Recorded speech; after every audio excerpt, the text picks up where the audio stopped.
Perjuangan ahli waris untuk memperoleh kepastian hukum atas lahan di Jalan Petak 9, Taman Sari, Glodok, Jakarta Barat hingga kini belum membuahkan hasil. Pasalnya, meski telah ditetapkan sebagai tersangka, pemilik toko alat sembahyang yang menyewa lahan tersebut belum juga ditahan oleh pihak kepolisian. Kasus ini bermula dari perjanjian sewa-menyewa antara ahli waris pemilik lahan Tina Karnadi dan Albert Karnadi dengan Melana Risman, pemilik toko alat sembahyang Cahaya Kemenangan. Namun, pihak ahli waris mulai mencurigai dokumen kepemilikan tanah yang dimiliki penyewa. Setelah ditelusuri, diketahui bahwa penyewa memiliki sertifikat tanah yang diduga palsu. Ahli waris kemudian melaporkan kasus ini ke Polres Metro Jakarta Barat. Meski penyewa dengan inisial MR telah ditetapkan sebagai tersangka sejak September 2024, hingga kini belum ada penahanan dan kejelasan hukum. Pada Kamis 10 April 2025, pihak ahli waris mendatangi Polres Metro Jakarta Barat untuk mempertanyakan perkembangan kasus tersebut. Pagi hari ini boleh bersama dengan kami. Saat ini saya Tina, ahli waris daripada Tan Tin Siong, sebagai pemilik dari Petak 9 nomor 13 Jakarta Barat. Mulanya adalah kami sedang mau menanyakan pagi hari ini mengenai tanggal 24 September 2024 yang lalu sudah ditetapkannya tersangka Ibu Melana Risman, dan sampai dengan saat ini tindak lanjutnya itu tidak ada. Gitu. Yang kami akan menanyakan kepada Pak Kanit, prosesnya itu bagaimana sih? Kok sampai sekian lama, dan proses ini boleh berlangsung 2 tahun yang lalu, bulan Februari ya, mulai bergulirnya. Tapi penetapan tersangkanya itu tanggal 24 September 2024, dan sampai saat ini kami tidak tahu kelanjutannya itu bagaimana sih.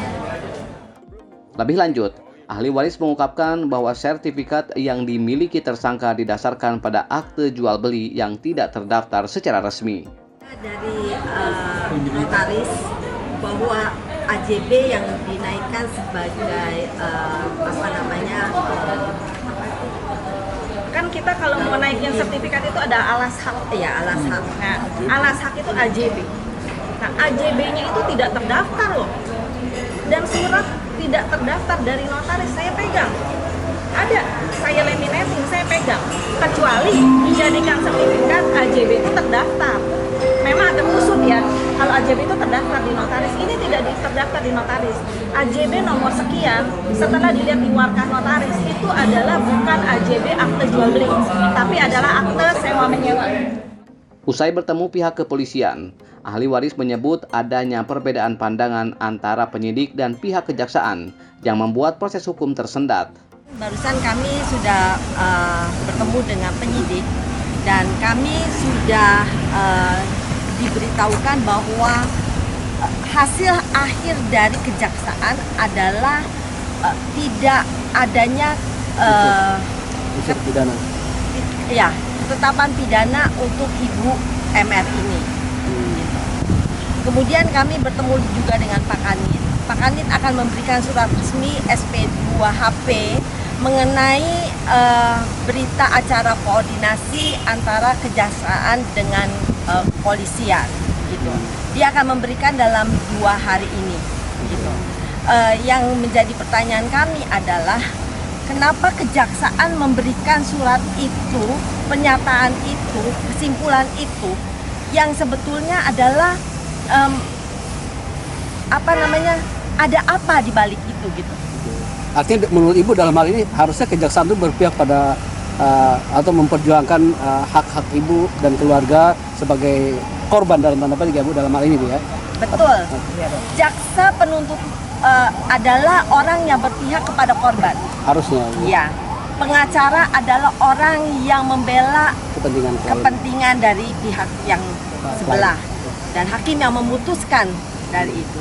Tapi jaksa penuntut umum yang ada malah sepertinya mengorbankan kami sebagai korban, malah menekan kami korban untuk sesuatu yang menurut akal kami itu tidak masuk akal. Ya. Bagaimana kepolisian sudah memberikan surat itu, surat tersangka itu, tapi dia kemudian sepertinya menganulir bahwa itu seperti mengada-ngada menurut saya. Artinya dalam hal ini ada beda pendapat antara kepolisian dan Betul. kejaksaan, Bu? Betul. Oke.